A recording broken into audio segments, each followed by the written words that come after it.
আসসালামু আলাইকুম। নুপুর রান্নাঘরে একটা নতুন রেসিপি নিয়ে হাজির হয়েছি। রান্না করব সরষে তেলাপিয়া রেসিপি। তাহলে চলুন শুরু করি।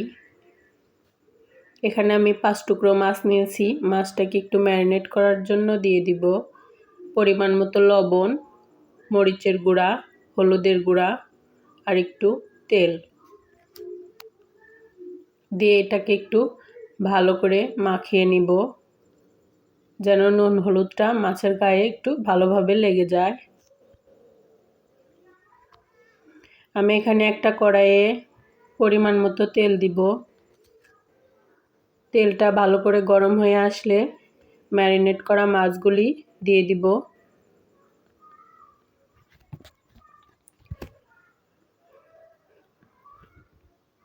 মাছগুলি এক পিঠ ভালো করে ভাজা হয়ে গেলে অপর পিঠটাও ঠিক একইভাবে ভেজে নিব।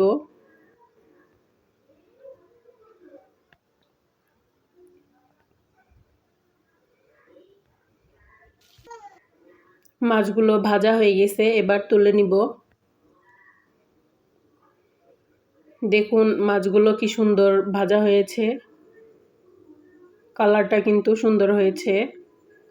এবার আমি ওই মাছ ভাজার তেলে দিয়ে দিব 2টো শুকনো মরিচ,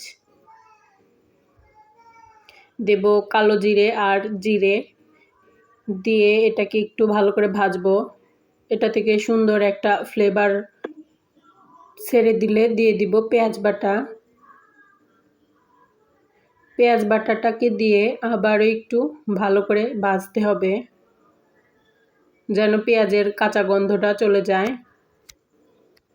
এবার দিব আদা আর রসুন একসাথে আমি বেটে নিয়েছিলাম, দিয়ে এটাকে আবার একটু ভাজবো।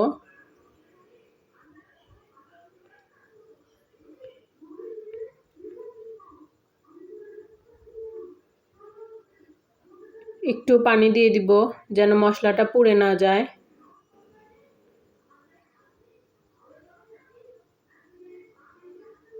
এটা কিন্তু ভাজা হয়েছে। এখন দিয়ে দিব পরিমাণ মতো লবণ আর শুকনো মরিচের গুঁড়া আর হলুদ, দেব জিরে গুঁড়া। ঝালটা আপনারা আপনাদের পছন্দ অনুযায়ী দিবেন। মশলাটা ভালো করে কষানো হয়ে গেলে দিয়ে দিব পরিমাণ মতো পানি।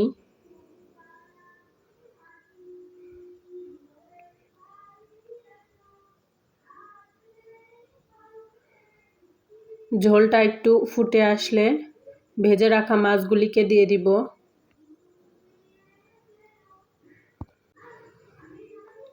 মাছগুলিকে দিয়ে 4 থেকে 5 মিনিট ভালো করে রান্না করে নিব।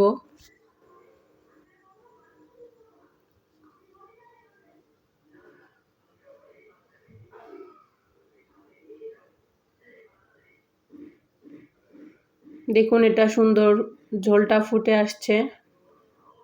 এবার আমি দিয়ে দিব এখানে সরষে বাটা। সরষে বাটাটাকে আমি একটু পানি দিয়ে গুলিয়ে নিয়েছি। যে যেমন ঝোল খেতে পছন্দ করেন সে পরিমাণ ঝোল রাখবেন। আর সরষে বাটাটাকে দিয়ে কিন্তু বেশিক্ষণ রান্না করতে হবে না। দেখুন রান্নাটা আমার প্রায় শেষ পর্যায়ে। এ পর্যায়ে আমি দিয়ে দিব পরিমাণ মতো একটু সরিষার তেল। এই সরিষার তেলটা দিলে কিন্তু রান্নার টেস্টটা একটু বেড়ে যায় আর এটা থেকে সুন্দর একটা ফ্লেভারও আসে।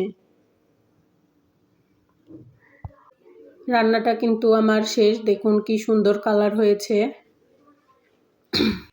যদি আমার ভিডিওটি ভালো লেগে থাকে তাহলে অবশ্যই আমার চ্যানেলটিতে সাবস্ক্রাইব করবেন, লাইক করবেন, শেয়ার করবেন। ধন্যবাদ।